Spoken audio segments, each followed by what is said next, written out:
அற்புதமான இந்த மனிதனும் தெய்வீகம் அப்படிங்கிற டாபிக் வந்து உள்ள போவோம். இந்த மனிதனும் தெய்வீகமும் அப்படிங்கிறதுல எல்லாமே இணைஞ்சிருக்குது. கடந்த அமாவாசை அன்னைக்கு உங்களுக்கு 3 நாள் சரக்கடையில வந்து பிங்களேஸ்வரம் வந்து ஓட்ட சொல்லியிருந்தேன். யாரெல்லாம் அந்த பெண்களேஸ்வரத்தை ஓட்டி இருந்துறீங்களோ அவங்களுக்கு நிச்சயமா சொல்றேன், நீங்க இனிமேல் விரலை வச்சு பார்க்கணும், நூலை வச்சு பார்க்கணும் அப்படின்லாம் அவசியமே இல்லை. உங்களுடைய ராசியில நீங்க கவனிச்சீங்கன்னா போதும், ஆட்டோமேட்டிக்கா எந்த பக்கம் சரம் ஓடுன்னு கண்டிப்பா தெரிஞ்சிடும். ஏன்னா அந்த 3 நாள்ங்கிறது அவ்வளவு அற்புதமான நாட்கள். உங்களுக்கு அப்படி ஒரு ஆற்றல் கொடுக்கும். இதுதான் வந்து அனுபவம் முதல்ல உணரக்கூடிய விஷயம். இந்த மாதிரி விஷயத்த நீங்க தொடர்ந்து வந்து தினந்தோறும் காலையில 5:30 மணிக்கு எந்திரிச்சு வலிமையை பொறுத்து இங்க வந்து எல்லாமே பிரபஞ்சம் கொட்டி கொட்டி கொடுத்துட்டு இருக்கோம். பொதுவாகவே ஒரு மனிதன் காலையில 5:30 மணிக்கு எந்திரிச்சுறாங்க அப்படின்னாலே அவங்க வந்து ஜெயிக்கிறதுக்கு வாய்ப்பு. 5:30 மணிக்கு எந்திரிச்சு ஒரு பயிற்சியை செய்யணும் அப்படின்னா அவங்க என்ன பண்ணணும், ஒரு 5:15 எந்திரிக்கணும், 5 மணிக்காக எந்திரிக்கணும். அப்பதான் வந்து ஒரு ரிலாக்ஸேஷன் ஆகி நம்ம வந்து அந்த பயிற்சி வந்து செய்யணும். அப்படி வரும்போது நீங்க அந்த பிரம்மமுகூர்த்தம் தொட்டு எந்திரிச்சிருவீங்க. 5 மணிக்கு எந்திரிச்சாலே பிரம்மமுகூர்த்தம் தொட்டு எந்திரிச்சிருவீங்க. பிரம்மமுகூர்த்தம் எந்திரிக்கக்கூடியவங்களுக்கு எவ்வளவுதான் சோர்வான சூழ்நிலை இருந்தாலும், எவ்வளவுதான் பாதிப்பான சூழ்நிலை இருந்தாலும் அவர்கள் வந்து வெற்றிகளுக்கான வாய்ப்பை வந்து இந்த பிரபஞ்சம் அள்ளி அள்ளி கொடுக்கும். எதிர்ப்புகள் அப்படிங்கிறத எல்லாம் வெளியிருந்து நிறைய பேர் சொல்லுவாங்க, இது இப்படி பண்ண வேண்டாம் அப்படி பண்ண வேண்டாம்னு சொல்லிட்டு. ஆனாலுமே தாண்டி புது புது விஷயங்கள் கிடைச்சிக்கிட்டே இருக்கும். அப்படி கிடைக்கிறதுக்கு காரணமே வந்து அந்த 5:30 மணிக்கு இருக்கிறது தான். அப்படிங்கிறதுல நமக்குள்ள ஓடக்கூடிய இந்த சுவாசம் அப்படிங்கிறது எல்லாருடைய தெய்வீகத்தன்மையும் மேல உயர்த்தி கொண்டு போகிற வல்லமை வாய்ந்தது. அதனாலதான் நம்ம முன்னோர்கள் என்ன பண்ணாங்க, சுவாசம் அப்படிங்கிறது ரொம்ப ரொம்ப முக்கியமானது, சிரசே பிரதானம் அப்படின்னு சொல்லிதான் சொல்லிட்டு வந்தாங்க. அப்போ இந்த சிரசுக்குள்ள ஓடக்கூடிய சுவாசத்துக்கு இருக்கக்கூடிய பெருமதிப்புங்கிறது பேராற்றல் வாய்ந்தது. ஆனால்பட்ட யோகிகள் மட்டுமே சிரசுக்குள்ள வந்து சுவாசம் வந்து ஓட்டிட்டு இருக்க முடியும். அந்த யோகி எப்படி இருப்பாங்கன்னா, மனிதனோட மனிதனா கலந்துருப்பாங்க. அவங்க வந்து வெளியே தெரிய மாட்டாங்க. அப்படி ஒரு யோகி தன்மைக்கு கொண்டு போறதுக்கான வாய்ப்பு வந்து நமக்கு சிரசுக்குள்ள வந்து கொடுக்கக்கூடிய வல்லமை இருக்குதுன்னா இந்த சுவாசத்துக்கு. அந்த சுவாசத்துக்கு சரக்கலை அப்படின்னு பேர் வச்சு நம்ம முன்னோர்கள் என்ன சொன்னாங்க, கொண்டு வந்தாங்க. அதுல திருமூலர் வந்து வெளிப்படையா அது வந்து வெளிப்படுத்தினார், மக்கள்கிட்ட போய் சேர்ந்து. இந்த சரம் அப்படிங்கிறது என்னன்னா தொடர்ந்து போகக்கூடியது. நம்முடைய நாசியிலிருந்து வரக்கூடிய அந்த காத்துங்கிறது வெளிவந்து இந்த பிரபஞ்சத்தோடு கனெக்ஷன் ஆகி மீண்டும் உள் சென்று எதை உள்ள தங்க வைக்கணுமோ தங்க வச்சுட்டு எதை வெளியிடணுமோ அதை வந்து வெளியிடும். அப்போ இந்த சுவாசம் அப்படிங்கிற இந்த பிரபஞ்ச பேராற்றலும் இந்த இறைத்தன்மையும் உங்களுக்கு தெய்வீக தன்மையும் என்ன பண்ண விருப்பப்படல அப்படின்னா, நம்மளை வந்து சிதைக்கணும்னு ஆசைப்படல. இந்த சட்டைய, இந்த உடம்ப அப்படிங்கிற சட்டையை வந்து இவன் எது கொடுத்துருக்கான்னா, நீ போட்டு அழகு பார்த்துக்கோ. எப்படி நம்ம ஒரு சட்டையை போட்டு அழகு பார்ப்போமோ அது மாதிரி இந்த உடம்ப வச்சு நீ அழகு பார்த்துக்க, நீ ரசிச்சுக்க. ஒரு நல்ல சட்டை போட்டுக்கிறாங்க, ஒரு போலீஸ்காரர் ஒருத்தர் அவர் போலீஸ் ட்ரெஸ் போட்டோன்னு அப்படி கம்பீரமா ஃபீல் பண்ணுவார். ஒரு டாக்டர் இருக்கிறவங்க வெள்ளை கோட்டை போட்டு ஸ்டெத்தஸ்கோப் போட்டாங்கன்னா அவ்வளவுதான், அவ்வளவு சந்தோஷம் ஃபீல் பண்ணுவாங்க. கீழே கோட்டை போட்டு கோர்ட்டுக்குள்ள போனாருன்னு வச்சுங்களேன், கோர்ட்டுக்கு அத்தனை மதிப்பாங்க. ஜட்ஜையாவது சில நேரத்தில் வந்து நீங்க சொல்லுங்க அப்படிம்பாங்க. ஒரு சில அந்த ரெஸ்பான்சிபிலிட்டி எனக்கு ஜாஸ்தியா இருக்கும். அப்போ அந்த கோட்டை போடும்போது எப்படி சூப்பரா இருக்கும். அப்படி ஒவ்வொருத்தருக்கும் ஒவ்வொரு இடத்துல ஒவ்வொரு சட்டையை போடும்போது எந்த தொழில் செஞ்சாலும் சரி, ஒரு மார்க்கெட்டிங் பீப்புளா இருக்கட்டும், இல்லைன்னா ஒரு கூலி வேலை செய்யக்கூடிய ஒரு கூலி தொழிலாளியா கூட இருக்கட்டும், அவங்க கூட அந்த வேலையை சிறப்பாக செஞ்சாங்கன்னா பயங்கரமா சந்தோஷப்படுவாங்க. அப்படி அந்த சந்தோஷப்படுறதை தாண்டி எல்லையற்ற பேரின்பமாக பெறக்கூடிய இந்த பிரபஞ்சம் மொத்த ஆற்றலையும் நீ பெறுவதற்கு உபயோகப்படக்கூடிய சட்டை தான் இந்த உடம்புகிற சட்டை. அப்ப இந்த உடம்புகிற சட்டையில அவை பாட்டி சொல்ற மாதிரி கூன் குருடு செவிடு பிறகு நீங்கி பிறத்தல் அறிவு அப்படின்னு சொல்லியிருப்பாங்க. கூண்டு இருக்கக்கூடாது, கூண்டு இருக்கக்கூடாது, செவிடு இருக்கக்கூடாது, பிறடு இருக்கக்கூடாது. இந்த 4 தன்மையும் இல்லாமல் இருப்பது ரொம்ப ரொம்ப சில. பிறடுங்கிறது வந்து ஆணாகவும் இல்லாமல் பெண்ணாகவும் இல்லாமல் பிறப்பது தான் வந்து பார்த்தீங்கன்னா பிறடு அப்படிங்கிறது. இந்த தன்மை இல்லாமல் இருந்தாலும் இறைத்தன்மையை உணர முடியும். அப்போ அப்பேற்பட்ட தன்மையை பெற்று வாழ்ந்திருக்கக்கூடிய பிறந்திருக்கக்கூடிய நம்முடைய இந்த தேகம் நமக்காக படைக்கப்பட்டிருக்கும் போது நாம் இறைவனுக்கு ஒவ்வொரு க்ஷணமும் நன்றியோடு பயணிக்கணும். உங்ககிட்ட பணம் இல்லை, நீங்க கவலைப்படுறீங்களா? கண்டிப்பா என்ன சொல்றாங்கன்னா, இறைவன் சிரித்து கொண்டு போனாமா, உனக்கு பேரின்பத்தை அனுபவிக்கக்கூடிய சட்ட தேகத்தை கொடுத்துருக்காங்க. ஆனா அதை உணரக்கூடிய தன்மை உனக்கு இல்லாம இருக்குது அப்படின்னு சில நேரத்தில் நகைப்பார்வை கூட சொல்லுவாங்க. ஏன்னா நம்ம குழந்தை பேசுறானே புரிய மாட்டேது. நம்ம சொல்லுவோம் இல்லையா, நம்ம குழந்தைகளை பார்த்து என்னப்பா நம்ம எவ்வளவு விஷயம் கொடுத்துருக்கா, நீ அதை புரிஞ்சுக்காம ஏதோ பேசிட்டு நம்ம சிரிப்போம். ஒரு சில நேரத்துல வேதனையை தாண்டி சிரிப்பும் வரும். அது மாதிரி இறைவன் சிரிப்பாருமா, நம்ம நக்கல் பண்ணி சிரிக்கிறது இல்லை. ஒன்னும் நக்கல் பண்ணி சிரிக்க நினைச்சுக்காது. அப்படி இறைவனுக்கு சிரிப்பு வருமா? அப்படி சிரிப்பு வந்து அவர் என்ன பண்ணுவாரு, சரி குழந்தைங்க இந்த சட்டை பிடிக்கல போட்டுருக்குது, சரி இந்த சட்டை 100 சட்டை கொடுத்துருவோம் அப்படின்ட்டு வேறு சட்டைங்கிறது வேறு பிறப்பு. அப்படி வரப்போ ஒவ்வொரு சட்டையும் கொடுத்ததுக்கு நம்ம மாத்திட்டே போயிட்டு இருக்கலாம், தாராளம் மாத்திட்டே போயிட்டு இருக்கலாம். உங்களுக்கு ஒரு தெளிவு இருந்தால் இந்த உலகத்துல பல ரிஷிகள் யோகிகள்லாம் ஒரு சில திரும்ப பிறப்பாங்களாம். ஏன்னா இந்த இன்புற்று வாழ்வதற்கு இந்த தேகம் தேவை. இந்த ஆத்மா வந்து பரமாத்மாவோடு கலந்து விட்டால் அதுக்கு இன்பமும் இல்லை துன்பமும் இல்லை, அப்படியே ஜாலியா இருக்கும். இன்பமும் இல்லை துன்பமும் இல்லாம அப்படியே சந்தோஷமா அது ஒரு மாதிரி ஒரு நிலை, அந்த மோன நிலைக்கு வந்து போயிடும். அப்படி போய் உட்காந்துக்கிட்டு அதான் பிறவியில்லா பெருவாழ்வு அப்படி ஜோலியா இருக்கிறது. ஆனா இந்த பிறப்பு எடுக்கும் போது இந்த ஒரு தேகத்தின் மூலமாக நம்ம ஒவ்வொரு நிமிஷமும் ஒரு உணர்வோடு இருக்கும் போது இருக்கக்கூடிய ஆனந்தம் பயங்கர சந்தோஷமா இருக்கு. ஒரு பறவையின் ஒலியை கேட்கும்போது இந்த காது வழியாக வரக்கூடிய உணர்வு அது இதயத்தின் வரை சென்று நம்ம ஒரு வேக முழுக்க பரவும். அப்படி அலைவன் என்றெல்லாம் என்ன பண்ணோம்னா இந்த தேகத்தை வந்து அடைஞ்சிடும். அப்படி இந்த தேகத்தை அடைஞ்சிருக்கும் போது அதுக்குள்ள இயக்கிறதுக்கு ஒரு இயக்கம் இருக்கு இல்லையா, ஒரு சாவி, ஒரு சாட்டை, ஒரு சாரதி அப்படிங்கிற மாதிரி இருக்குல்ல, அந்த சாரதி சந்தர்ப்பத்தில் இதுதான் என்னது, இந்த சாரதி சம்பந்த விஷயம் தான் இந்த சரம் அப்படிங்கிறது. அப்ப சாரதி அப்படின்னா தேர் ஓட்டுபவர் அப்படின்னு அர்த்தம். அப்ப தேர்ங்கிறது என்னது அப்படின்னா இந்த தேர் என்பதை உடலாகவும் சொல்லலாம். உயிரை சாரதி என்று சொன்னால் இந்த தேகம் என்பது தேர். சரத்தை இறைத்தன்மையை சாரதின்னு சொன்னோம்னா இந்த ஆத்மாங்கிறது உங்களுக்குள்ள வந்து பாத்தீங்கன்னா தேர். அப்படி வரும்போது இந்த ஆத்மாவாகவும் இந்த தேகமாகவும் இந்த தேரை யார் இயக்குறான்னா இறைவன் என்ற சாரதி இயக்குகின்றார். அந்த தெய்வீக சம்பந்தப்பட்ட சரம் என்பது நமக்குள்ள வந்து ஓடிட்டு, அந்த சரம் வந்து மூச்சா ஓடுது. அதை பிடிச்சுக்கிட்டு தான் என்ன பண்றான் இறைவன் நம்மளை இயக்கிட்டு இருக்கிறான். அதை நாம் உணரும் போது என்ன பண்ணணும்னா சந்தோஷமா இருக்கும். ஒரு மருத்துவம் சம்பந்தப்பட்ட விஷயம் சொல்லும் போது நீங்க மகிழ்ச்சியா இருப்பீங்க. ஒரு பணம் சம்பந்தப்பட்ட விஷயம் சொல்லும் போது மகிழ்ச்சியா இருப்பீங்க. ஒரு பதவியை சொல்லும் போது மகிழ்ச்சியா இருப்பீங்க. உங்களை பத்தி பாராட்டும் போது மகிழ்ச்சியா இருப்பீங்க. இதெல்லாம் புறத்தோடு சம்பந்தப்பட்டது.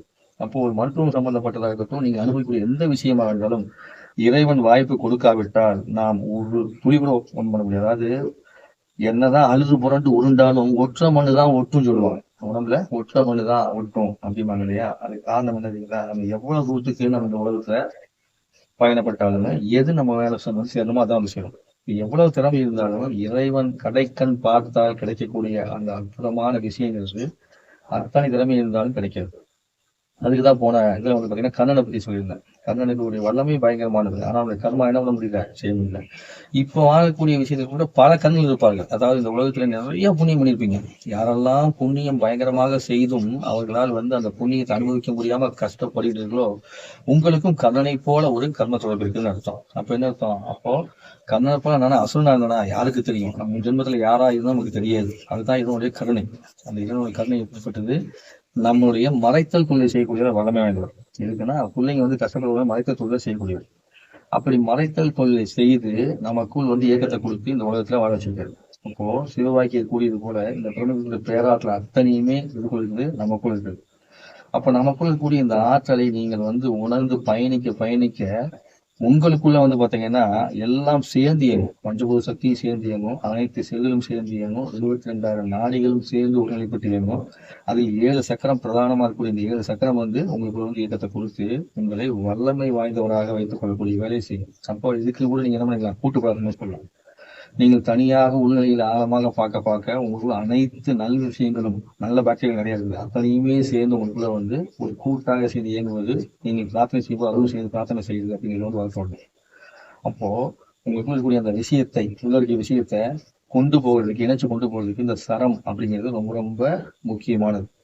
இப்போ இந்த சரத்தை வந்து நான் எடுத்து பயணிக்கணும் அப்படின்னா 1 நாள் 2 நாள்ல வந்துடுமா, ஒவ்வொரு க்ஷணமும் நான் மூச்சோடு இருக்கணும். யார் ஒருவர் சுவாசத்தோடு இருந்து கொண்டே இருக்கின்றாரோ அந்த சுவாசத்தோடு பயணிப்பவருக்கு தொடர்ந்து பயணிச்சு அதை பழக்கம் ஆயிட்டா இன்பமும் இல்லை துன்பமும் இல்லை, பண பிரச்சனை இல்லை, கடன் பிரச்சனை எதுவுமே இருக்கு. எதுவுமே இல்லாம வாழணும்னா சுவாசத்தோட பயணம். அப்போ ஒரு 10 நாள் செஞ்சுட்டு சுவாச பயிற்சி செஞ்சுட்டு உடனே வந்து எனக்கு கண் பிரச்சனை தீர்ந்துன்னு கேட்டா அங்க வாய்ப்பு வந்து ரொம்ப ரொம்ப கம்மி. அப்போ உள்ள இருக்கக்கூடிய அனைத்து விதமான துன்பங்கள் போகணும் அப்படின்னா நமக்கு வந்து இந்த சரம்ங்கிறது சரியாக ஓட வேண்டும். அப்ப அதுக்கு நம்ம கொடுக்கப்பட்ட தேகம் தான் முக்கியம். பூன் குருடன் நீங்கி பிரச்சனை இல்லையா. அப்போ பூன் இல்லாம முன்பை கொடுத்திருக்கும் போது நீங்கள் சுவாமி கும்பிடும் போதோ தியானம் செய்யும் போதோ அந்த நேரத்திலேயாவது என்ன பண்ணணும், முழு நேரா வச்சு உட்காரணும். அப்ப நேரா வச்சு உட்காரும் போதுதான் அவங்களுக்குள்ள என்ன பண்ணணும், அந்த மூச்சு காத்துங்கிறது இயல்பாகவே சரம் சரியாகும். அப்போ நேரா வச்சு தான் உட்காந்துருக்கேன், செவத்துல சாஞ்சி உட்காந்துருந்தா அது தனிமே என்ன ஆயிடும், ஃபுல்லா வந்து அதுல கண்ட்ரோல் ஆகிட்டு அப்படியே வந்து டிஸ்லோகேட் ஆயிடுது. அப்போ அந்த முதுகு தண்டை நேராக வைத்துக் கொள்வதற்கு வேணும். அப்போ கொஞ்சமாவது அப்ப நேரத்துல சிலது உங்களுக்கு சோம்பேத்தனை வரும், எல்லாமே ஒரு இதுனா அதுதான் உங்க கர்மம். எப்போது நல்ல விஷயங்களை கேட்கும் போது உங்களுக்குள்ள சோம்பேறித்தனம் வருது, அலட்சியத்தன்மை வருது அப்படின்னா அதுதான் கர்மா. அந்த நேரத்தில் என்ன பண்ணிங்கன்னா சோம்பேறித்தனம் வந்தா சுறுசுறுப்பாகிறதுக்கு என்ன செய்யணுமோ அதை செஞ்சுக்கலாம். அதுதான் முன்னாடி சொல்லி யோகாசனம் எக்ஸசைஸ் இந்த மாதிரிலாம் செஞ்சுக்கோ அப்படின்னு சொன்னாங்க. அப்ப செய்யும் போது என்ன ஆயிரும், அந்த உடற்பயிற்சி மூலமாக சோம்பேறித்தனம் வந்து போயிடும். 2வது நீரை வச்சு உங்களுடைய மோகன் கேள்வி எல்லாத்தையுமே சொல்லி கொடுத்தாங்க. அது மூலம் என்ன ஆகும், சோம்பேறித்தனம் வந்து போயிடும். அதுக்கப்புறம் வந்து பாத்தீங்கன்னா உங்களுக்குள்ள நீங்க வந்து மன தைரியத்தை நீங்களே வளர்க்கணும். அதான் மனம் கடந்து இந்த உலகத்தை பார்க்கணும். இப்படிப்பட்ட தன்மையெல்லாம் நீங்க பயணிப்பதற்கான வேலை எப்ப நீங்க செய்றீங்களோ அந்த செயல தான் கர்மா வந்து வெல்ல முடியும். கர்மாவை வெல்வதற்கு முடியாத சமயத்தில் நாம் தான் வலுக்கட்டாயமாக அந்த கர்மாவை வெல்லக்கூடிய வேலையை செய்யும். அதுதான் உங்களுக்கு சக்தி. அப்போ சரத்தை சரியாக உணர்ந்து கொண்டு செல்லக்கூடியவங்களுக்கு சில நேரங்களில் வந்து பாத்தீங்கன்னா அடிப்படை ஆரம்ப சமயத்துல துன்பம் வந்து வந்து வந்து சில வாற்ற மாத்திரையான விட்டு போகும், அதை கவனிக்க தெரியும். அப்புறம் போக போக போக போக துன்பம் எல்லாம் போகும். அப்ப தொடர்ந்து ஏன்னா நம்ம கிட்ட இருக்கக்கூடிய கர்மா வெளியே போகணும்னா சும்மா விட்டுருமா? அதாவது அப்போ அந்த துன்பத்தை வெல்லக்கூடிய வேலைக்கு நீங்க என்ன பண்ணணும்? இந்த சரத்தோட பயணிக்கிறதுக்கு நம் சரம் எப்படி வேலை செய்யறதை விட அது மக்களுக்கு என்ன இருக்குது அப்படின்னா, எப்படி சரம் வேலை செய்யுதுன்னு யோசிக்கிறது இல்லை. இந்த சரத்தை வச்சா என்ன கிடைக்கும், இதை பண்ணியாச்சுன்னா பணம் கிடைச்சிருமா, இதை பண்ணியாச்சுன்னா பொருள் கிடைச்சிருமா. சில பேர் வந்து சரத்தை வச்சு வசியம் பண்ண முடியுமா? வசியம் பண்ண முடியும், ஆனா அதுக்காகவே சில பேர் சட்டை கத்துக்கிறாங்க. இதை வச்சு ஆப்போசிட் ஆளுக்கு வசியம் பண்ணலாம். ஒரு காதல் என்ன பண்றாங்க, இந்த பெண்ணை வசியம் சரத்தை யூஸ் பண்ண முடியுமான்னு பாக்கலாம். சில நேரத்துல பெண்களே கூட ஆணை வசியம் பண்ணி யூஸ் பண்ண முடியும்னு பாக்குறாங்க. இப்படிலாம் நிறைய பேர் இருக்காங்க. சரிங்களா? அப்போ இப்படிலாம் இருக்கிறாங்க. அப்போ அந்த சரத்தை வந்து நமக்குள் கூடிய தெய்வீகத்தை உணர்ந்து நம்ம வந்து வாழ்ந்தோம்னா நமக்கு என்ன தேவையோ அது கொடுத்துட போகுது. அந்த புற வாழ்க்கையில் மாட்டிக்கொண்டு நம்ம கர்மா என்ன பண்ணும், நம்மளுடைய விருப்பத்துக்கு என்ன தேவையோ அதை இழுப்பதற்கான வேலையவே செய்ய சொல்லுது. ஏன்னா அப்பதான் அடுத்தடுத்த பிறப்பு இந்த பூமியில ஆள் வேணும் இல்ல, இந்த கர்மாவுக்கு ஒரு தேவை இருக்குல்ல, அப்படி சொல்லி சுத்தி வைக்கணும். நீங்க என்ன பண்ணக்கூடாதுன்னா அதுக்குள்ள மாட்டக்கூடாது. அப்போ உங்களுடைய சரத்துல வலது சரத்துக்கும் இடது சரத்துக்கும் புலிமுனைக்கும் இருக்கக்கூடிய பொருளை வந்து நீங்க வந்து எப்பவுமே தெரிஞ்சு. அப்போ இடது சரத்தை வந்து சந்திரகலைன்னு சொன்னாங்க. அதுக்கப்புறம் பின்கலை சொல்லக்கூடிய வலது சரத்தை வந்து பாத்தீங்கன்னா உங்களுக்கு சூரியகலைன்னு சொன்னாங்க. இந்த சுழிமுனை அப்படிங்கிறது வந்து பாத்தீங்கன்னா அமைதியானது, இறைவனுக்கு பொதுவானது. அது வந்து ரெண்டும் சேர்ந்து போகுது. அப்போ இந்த இடது சரம் வலது சரம் சுழிமுனை இந்த மூன்றும் சேர்ந்து இயங்கக்கூடிய ஒரு இடத்துக்கு தான் தெய்வீகத்தன்மை இருக்கக்கூடிய இடமா சொல்லி அங்கு நீங்கள் தியானித்தால் நீங்க தெய்வீகத்தை பார்ப்பதற்கான வாய்ப்பு கிடைக்கும் அப்படின்னு. அப்ப அந்த இடம் எந்த இடம்? நம்ம கற்பனையாக தான் நினைக்கும். இந்த மூன்றும் சேரக்கூடிய அந்த இடம் அப்படின்னு சொல்லிட்டு என்ன பண்ணிக்கணும், மனசுக்குள்ள கற்பனையாக தான் நம்ம வந்து பார்க்க முடியும். முதல்ல ஜெயித்த அனைத்து தலைவர்களும் அனைத்து பெரிய யோகிகள் விஷயங்கள் என்ன சொல்லுவாங்கன்னா, உன்னுடைய உள்ளத்துல நீ கற்பனை செய்து பா அப்படிம்பாங்க. ஏன்னா நம்ம காண முடியாத விஷயங்களே கற்பனை செஞ்சு பார்க்கணும். அப்போ தீயதை செய்தாலும் கண்முனை காட்சி அளிக்கும், நல்லது செஞ்சாலும் கண்முனை காட்சி அளிக்கும் அப்படிங்கும்போது இந்த தெய்வீக தன்மை கற்பனை செய்ய செய்ய செய்ய ரொம்ப சீக்கிரமா வந்து. அதனாலதான் முழு பாட்டு இல்லையா, கற்பனை என்றாலும் கச்சிலை என்றாலும் கந்தனே உனை மறவேன். கற்பனையாகவே இருந்தாலும் பரவாயில்ல, நீ வெறும் கற்சிலையாகவே இருந்தாலும் பரவாயில்ல, கந்தா நான் என்ன பண்ண மாட்டேன், உன்னை மறக்க மாட்டேன். இந்த வார்த்தையை மட்டும் நிதானமா கற்பனை என்றாலும் கற்சிலை என்றாலும் கந்தையா உன்னை மறவேன்னு சொல்லிட்டு அப்படி சொல்லி கந்தனே உன்னை மறவேன் மெதுவா சொல்லி வச்சுங்களேன். இந்த உச்சநிலையில கிறுக்குன்னு ஒரு அப்படியே ஒரு உணர்வு வந்து வரும். முழுவதுல இருந்து முருகனை தொடர்ந்து நினைத்தவங்கள இந்த வார்த்தையை சொன்னாலே முழுவதுல சரண ஒரு சக்தி வந்து மேலே ஏறும். அப்புறம் உடம்பு ஃபுல்லாவே வைப்ரேஷன் டப் டப் டப்னு பரவும். இப்படி பரவக்கூடிய தன்மை ஏன் நடக்குது, என்ன எப்படி நடக்குது அப்படின்னா, வேற எங்கேயுமே இல்லை, தெய்வீகம் உள்ளதான் இருக்குது. அதை நீ உணர்வோடு சொல்லும் போது என்ன பண்ற, அந்த இடத்த வந்து அடைகிறேங்கிறதான் விஷயம். அப்ப இந்த உணர்வோடு சொல்வது திரும்ப திரும்ப சொல்வதற்கான உணவின் மூலமாகவே உள்ளிருக்கூடிய உருப்பொருளை காண முடியும். உணர்வற்ற தன்மையில நம்ம உள்ளிருக்கூடிய உருப்பொருளை காண முடியாது. குழந்தைகளுக்கெல்லாம் வந்து ரிசீவ் உணர மாட்டாங்க, சொல்லி தர மாட்டாங்க. ஏன்னா அவர்களுக்கு குழந்தையா இருக்கும் போதே அவங்களுக்கு எல்லா இன்பத்திலையும் நிலைச்சிருப்பாங்க. அவங்களுக்கு ஆல்ரெடி என்ன இருக்கும், எல்லா இன்பத்திலும் நிலைச்சிருக்கிற மாதிரி தான் இருக்கும். பெற்றவங்க இருப்பாங்க, தாத்தா பாட்டி இருப்பாங்க. அதை தாண்டி உண்மையிலேயே நம்ம சந்தோஷமா இருக்கிறோம். நாளை என்பது பெரியவங்களாகும் போதுதான் அதெல்லாம் அனுபவிக்க போறோம். அதனால இந்த குழந்தை பருவத்துல நம்ம எதனா தேவையில்லை, இந்த நேரத்துல என்ன தேவையில்லை சொல்லிட்டு அவங்க மைண்டுக்குள்ள அவ்வளவு சீக்கிரம் வந்து போகாது. அப்படி போகாத காரணத்தினாலதான் குழந்தை இருக்கவங்களுக்கு அப்படி சீக்கிரம் ஒப்பா வைக்க மாட்டாங்க. எல்லோருக்குமே ஒரு அனுபவம் அப்படிங்கிறது ஏற்படும் போதுதான் அவங்க என்ன பண்ணிக்குவாங்க, அந்த கத்திரிலேயே வருவாங்க. அப்போ குறிப்பிட்ட வயசுக்கு மேல பருவம் அடைந்த பிறகு நீ வா, பருவமழைக்கு முன்னாடி வர வேண்டிய அவசியம் இல்லை அப்படின்னு வைக்கிறோம். ஏன்னா முழுமையான தன்மையை கொடுக்க முடியாதுங்கிறதுனால எவ்வளவுதான் உங்களுக்குள்ள வந்து அந்த அனுபவம் பெறாத மனிதர்களுக்கு நாம் ஒரு விஷயத்தை கொடுக்கும் போது அந்த விஷயம் வந்து அவங்க முழுசா போய் சேராது. அந்த அமிர்தத்தை ஒரு துளி ருசித்து விட்டவுடன் மீண்டும் மீண்டும் கிடைக்காதா அப்படின்னு உள்ளம் ஏங்கி தவிக்கும். அப்படி உள்ளம் ஏங்கி தவிக்கணும் அப்படின்னா என்ன பண்ணணும், அது ருசிக்கக்கூடிய தன்மைக்கு நம்ம வந்து போகணும். அப்படி போகல அப்படின்னா நமக்கு அதை அடைய முடியாது. அப்போ ஒவ்வொரு விஷயம் சொல்லும் போது என்ன பண்ணலாம், அனுதினமும் நீங்கள் பயிற்சி செய்ய வேண்டும். அப்ப 100 விஷயம் சொல்ல கூடியுமே செய்ய முடியுமா?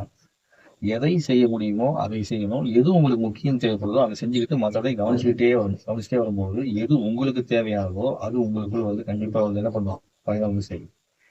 இப்படி வர்றப்போ இந்த சரம் அப்படிங்கிறதுல நாம அன்னைக்கு பிங்கள சரத்தை பார்த்தோம் இல்லையா, இந்த சிங்கள சரத்துல வந்து சித்திரை மாதத்தின் சிறப்பு அப்படிங்கிறத வந்து டாபிக் வந்து பேசலாம்னு சொல்லிட்டு பார்த்தோம். ஆனால் அதுக்கான வாய்ப்பு அமையல. இருந்தாலும் அடுத்த முறை நம்ம வந்து பயன்படுத்திக்கலாம். இந்த சித்திரை மாதமே மிக மிக சிறப்பானது. நெருப்பின் சக்தி கொண்டு இயங்கக்கூடிய இந்த சித்திரை மாதம், அதாவது சூரியனுடைய அதிகமான வெளிச்சத்தை உள்ளடக்கி சொல்லக்கூடிய சூரியன் செவ்வாய் ஆதிக்கம் சேர்ந்து இருக்கக்கூடிய சித்திரை மாதம் அப்படிங்கிறது தமிழர்கள் வந்து கொண்டாடுவாங்க. அதிகமா வந்து பாத்தீங்கன்னா கோயில் திருவிழா வைக்கிறது இந்த மாதிரி நிறைய பேர் கொண்டாடுவாங்க. அப்படி கொண்டாடும் போது அவங்களுடைய அந்த சூடு தன்மை அப்படிங்கிறது இல்லையா, அந்த சூடு தன்மையெல்லாம் வந்து குறைக்கிற மாதிரி உணவுகள் எடுத்துப்பாங்க. அப்போ அந்த உணவு எடுத்துக்கிட்டு மேலும் இப்பதான் வந்து பாத்தீங்கன்னா தீமிதிக்கெல்லாம் பண்ணுவாங்க. ஏற்கனவே இங்க நெருப்பா இருக்கும், அந்த நெருப்புக்கு நெருப்பு, அப்போ முள்ளா இருக்கிற மாதிரி வைத்தியம். மேல இருந்து ஒரு சூடு வருது, கீழே இருந்து ஒரு சூடு நீ கொடுத்தீங்கன்னா உடம்புல 2 மணி நேரம் டப்ஸ்னு போய் அடிச்சு மொத்தத்தையும் பிச்சு தூக்கி எறிஞ்சிடும். அப்பேற்பட்ட வல்லமை வாய்ந்த விஷயமா வந்து இந்த சித்திரை மாதம் இருக்கிறதுனாலதான் அதை வந்து செய்வாங்க. அப்ப எல்லாருமே தீ மிதிக்க போகணுமா? தீ மிதிக்க போகணும்னு விருப்பம் இருக்கிறவங்க போனாலும் தவறு கிடையாது. அந்த நேரத்துல என்ன பண்ணுவோம், இதை வந்து அதிகமாக நம்ம உடம்புக்கு கெட்ட செல்களை அளிக்கக்கூடிய வேலை எல்லாத்தையுமே வந்து தீ மிதிக்கிறது மூலமா நடக்கப்படும். இப்போ அதுக்கு முறையா இருக்கிறதுக்கு என்ன பண்ணுவோம், நம்ம கொஞ்சம் கொஞ்சமா வந்து விரதம்லாம் இருந்து நம்ம உடல் தேகத்தை பலப்படுத்தி தயார்படுத்திட்டு போவோம். அப்படிப்பட்ட இந்த மாதத்துல நம்மளுடைய இந்த பிங்காய் சரம் அப்படிங்கிறது 3 நாள் தொடர்ந்து ஓட்ட சொன்னது காரணம் என்ன அப்படின்னா, இந்த சூடும் இந்த காலத்தினுடைய சூடும் 2 சேரும் போது உங்களுக்கு எங்கெல்லாம் பிளாக் இருக்குதோ, பிளாக்கேஜ், இந்த சரம் ஒரு பிளாக்கேஜ் இருக்கோ அதை துணிமே என்ன பண்ணிடும், உடச்சு தள்ளிடும். அப்படி உடச்சலக்கூடியது தான் இந்த சித்திரை மாதத்துல அமாவாசைக்கு அடுத்து வரக்கூடிய நாள், அடுத்து வரக்கூடிய 3 நாள், அமாவாசை, பிரதமை, தோழி, இந்த 3 நாள் வந்து பாத்தீங்கன்னா இதை வந்து செய்ய சொன்னதுனால உங்களுக்குள்ள வந்து சரம் என்ன இருக்கும், வலது சரம் அது வரை மேன்மைப்பட்டி இருக்கும். அப்படி மேன்மைப்பட்டி இருந்ததுனால நீங்க வந்து இன்னைக்கு உங்க மூச்சு இப்ப கவனிச்சீங்கன்னா கூட எந்த பக்கம் கொண்டு வந்துச்சீங்கன்னா, சில பேருக்கு சூழ்நிலை ஓடும், சில பேருக்கு வந்து பாத்தீங்கன்னா இடங்கள்ல வந்து ஓடும், சில பேருக்கு பிங்கல்ல வந்து ஓடும். அப்படி யாருக்கா பிங்கல்ல ஓடிச்சு அப்படின்னா நீங்க என்ன பண்ணுவீங்க, உங்க சரத்தை நீங்க சரத்தோடு சேர்த்து பயணிக்கும் மாதிரி கவனிச்சா நல்லது. இல்லையா உங்களுடைய இடது சரம் மாறணும் இல்லையா, அப்ப இடது காலத்துக்கு மேல பிடிச்சிக்கணும். யாருக்காவது யாரெல்லாம் முறையாக அந்த இதை தயாரித்து உட்காந்துருக்கீங்களோ அவங்களுக்குள்ள வேலை செய்யணும். அப்போ முறையான தன்மைக்கு நான் முயற்சி ரொம்ப ரொம்ப தேவை. அப்போ இந்த பிங்கல சரம் என்ன பண்ணிருக்கும், உங்களுக்குள்ள இந்த 3 நாள் வந்து நீங்க பயிற்சி பண்ணவங்களுக்கு உள்ளதெல்லாம் சுத்தப்பட்டிருக்கும். அது சுத்தப்பட்டிருக்கும் போது அந்த சுத்தப்பட்டது மூலமாக உங்களுக்கு இருக்கக்கூடிய பேராற்றலாகிய, பேராற்றல் என்னது, வல்லமையும் பிறரை வெல்லக்கூடிய தன்மையும், நீங்க அடுத்து என்ன விஷயத்தை ஜெயிக்க நினைக்கிறீங்களோ தன்மையும் உங்களுக்குள்ள வந்து பாத்தீங்கன்னா வெற்றி கொடுக்குற தன்மையும் உங்களுக்குள்ள வந்து உங்களுக்கு வெற்றியடைய வச்சு பல விஷயங்களை செய்ய வச்சிருக்கோம். அப்படி செய்ய வச்ச அந்த விஷயத்தை நீங்க வந்து உணரணும் அப்படின்னா அதுக்கான முயற்சியை நீங்க செய்ய ஆரம்பிச்சு. அப்ப யாருக்கெல்லாம் ஜெயிக்கணும்னு ஆசை இருக்குதோ அவங்க எல்லாம் என்ன பண்ணுவாங்க, இந்த சரத்தை வந்து கிடைச்சது அப்படின்னா ரொம்ப ஆர்வமா கத்துக்குவாங்க. ஜெயிக்கணுங்கிற அந்த ஆசை வர முடியாதவர்கள்லாம் கொஞ்சம் தாமதமாக தான் வருவீங்க.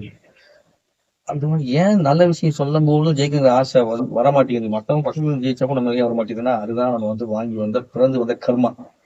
அந்த கர்மா மண்டைக்குள்ளே உச்சியில உட்காந்துச்சுன்னு வச்சுங்க, அப்படியே சுற்றி என்ன பண்ணிடும், பிளாக்கேஜ் பண்ணிடும். இப்போ இந்த உச்சியில் உட்கார்ந்துக்கூடிய கர்மா தான் நம்மளை என்ன பண்ணணும்னா நல்ல விஷயத்தை கேட்க விடாம போட்டு அமுத்திக்கிட்டே இருக்கும். அப்ப அதை நீக்கிறதுக்கு இந்த சரம் வந்து உபயோகப்படும். அதுக்கு பிங்கலை சரம் ரொம்ப ரொம்ப சுத்தமான சரமா வந்து உபயோகப்படும். அப்போ ஒவ்வொரு முறையுமே பிங்கலை சரத்தை ஓட்டினா இல்லதா, கண்டிப்பாக ஒவ்வொரு முறையும் நீங்க பிங்கலை சரத்தை நீங்க ஓட்டிக்கிட்டே இருந்தீங்க அப்படின்னா நீங்க வெற்றி அளிச்சுட்டே இருக்க முடியும், உங்களுடைய ஆயுட்காலம் நீடிக்கும். ஏன்னா பிங்கலை சரத்தோட தன்மையை வந்து பாத்தீங்கன்னா 8 மூச்சாக தான் உங்களுக்குள்ள ஓடும். பிங்கலை சரம் சொல்றது காரணம் என்னன்னா வலதுநாசி வந்து சொல்லாம நம்ம சித்தர்கள் சொன்ன மாதிரியே பிங்கலைன்னு சொல்லி உங்களுக்கு பதிய வைக்கிறேன். அதனால பிங்கலை என்னது, வலதுநாசி. அந்த பிங்கலை சரம் ஓட்டும் போது 8 சுவாசம் மட்டும்தான் ஓடும், அதுல 4 சுவாசம் தான் விரயமாகும். அப்படி நீங்க பிங்கலை சரத்தை ஓட்ட ஓட்ட உங்களுக்குள்ள வந்து சுறுசுறுப்பு தன்மை இருந்துகிட்டே இருக்கும், சோம்பேறித்தன்மை வந்து காணாமல் போயிடும், ஆர்வம் மிகுதியா இருக்கும், சாதிக்கிற எண்ணம் வந்து இருக்கும், உங்களுடைய தெளிவான சிந்தனை வந்து தெளிவாக தொடங்கும். இத்தனையுமே நடக்க தொடங்கும். ஒரு மனிதன் இயக்கத்துல வந்து ரொம்ப சுறுசுறுப்பாக நிறைய விஷயம் சாதிக்கிறான் அப்படின்னா இயல்பாகவே கண்டிப்பாக அவங்களுக்குள்ள பிங்கல சரம் வந்து இருக்கும்னு அர்த்தம். யாரெல்லாம் வந்து எந்த விஷயம் சொன்னாலும் மந்தத்தன்மையில் இருக்கிறாங்களோ அவங்களுக்குள்ள வந்து பாத்தீங்கன்னா பிங்கல சரம் வந்து அதிகமா ஓடாது. அது போக சில நேரத்துக்கு பாத்தீங்கன்னா சுழுமணி சரம் வந்து ஓடிட்டு, அந்த சுழுமணி சரம் ஓடுறவங்க எல்லாம் வந்து பாத்தீங்கன்னா எனக்கெல்லாம் இது தேவை, நான் என்னத்தை பண்ண போறேன், எனக்கு இது ஒண்ணும் வேண்டியது இல்லை அப்படின்னு சொல்லுவாங்க. சில பேர் சுழுமணி ஓடுறவங்க வந்து பாத்தீங்கன்னா எல்லாம் இவன் பாத்துக்குவான் அப்படின்னு சொல்லுவாங்க.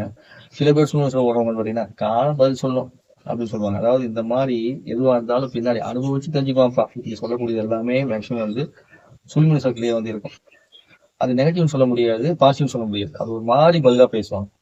அப்போ இதே வந்து பின்னாடி சொல்ல இருந்தா ஃபோர்ஸ், நீ இதை செய்ய நல்லா இருக்கும், இதை பண்ண நல்லா இருக்கும், நீ ஏன் இதை செய்ய மாட்டேற அப்படின்னு சொல்லிட்டு ஒரு சாட்சியோடு எடுத்து காமிக்கிற மாதிரி இருக்கும். இவ்வளவு பிங்கரசனம். ஆனா இடகரசனம் ஓடும்போது வந்து பாத்தீங்கன்னா அன்பு, கருணை, பாசம் இந்த மாதிரிலாம் வந்துக்கிட்டு அதோடு சேர்ந்து என்ன பண்ணோம்னா லாஜிக்கா யோசிக்கிறது, இதை நம்ம செஞ்சா கரெக்டா இருக்குமா, இது ஏன் செய்யும் அப்படின்னு சொல்லி லாஜிக்கா யோசிக்கிற மாதிரி வரும். பிங்கள சரத்துக்கு இடது மூளை வேலை செய்யும். அந்த இடது மூளை தான் வந்து லாஜிக் சம்மந்தப்பட்டது. அதே வந்து இடகல சரத்துக்கு வந்து பாத்தீங்கன்னா உங்களுக்கு வலது மூளை வேலை செய்யும். அது வந்து பாத்தீங்கன்னா நுண்ணறிவு, அதுக்கப்புறம் வந்து உணர்வுபூர்வமான விஷயம். ஆனா இந்த சரம் ஓடுறவங்க இந்த மூளை வேலை செய்யற மாதிரி வேலை செய்வாங்க. அப்ப என்ன அர்த்தம்னா இந்த சரம் வந்து ஓடி இதை தொடாதனால இந்த பக்கமே ஒரு இயக்கம் வந்து நின்று போய் முழுசாக அது ஒவ்வொரு விஷயத்தையும் ஒரு லாஜிக்கா ஒரு விஷயத்தை யோசிக்கும் போது ஆமா இது உண்மைதான் உணராத தன்மைக்கு போகவே முடியல அவங்களால. அப்படி உணர்ந்த தன்மைக்கு போக முடியாம முழுமையாக அந்த சரம் என்ன பண்ணாது, உள்ள வந்து ஓடி வெளியே வராது. அப்படி வராத காரணத்தினாலதான் அவதான் முடியாது, அதை வந்து அடையவே முடியாம அதுக்கான முயற்சியவே செய்யாம இருப்பாங்க. அப்படி யாராவது நீங்க இருந்தீங்கன்னா என்ன பண்ணுங்க, எப்போது உங்களுக்கு அதிகமான சோம்பேறித்தனம் வருகிறதோ கண்டிப்பா டெய்லி எக்ஸசைஸ் பண்ணுங்க. கம்பல்சரி 21 தோக்கண்ணம் போடுங்க. 21 தோக்கண்ணம் போடும்போது நிச்சயமா என்ன பண்ணிடும், உங்களுக்குள்ள வந்து சுறுசுறுப்பு வந்து வந்துடும் நிச்சயமா. சரிங்களா? இதை வந்து செஞ்சுட்டு வாங்க. அப்படி வரும்போது இன்னைக்கு வந்து இடகலசரம் வந்து போகணும். இடகலசரத்துக்கும் பிங்களசரத்துக்கும் சுழிமுனைக்கும் நம்ம திருமணம் என்ன சொல்லியிருப்பாங்க, திருமணத்துல பிறப்பதை சொல்லியிருப்பாரு. ஒரு மனிதன் பிறப்பதற்கே இந்த சரம் வந்து முக்கியமானதா இருக்குது. மனிதனோட பிறப்புக்கே இந்த சரம் வந்து முக்கியமானது. எல்லா வீட்லயும் மாமியார் என்ன சொல்லுவாங்க, அவன் ஒரு ஆம்பளை பிள்ளையை பெற்று கொடுக்க மாட்டேன் அப்படின்னு சொல்லி என்ன பார்த்தாலுமே பொம்பளைகளை வந்து குறை சொல்லிட்டே இருப்பாங்க.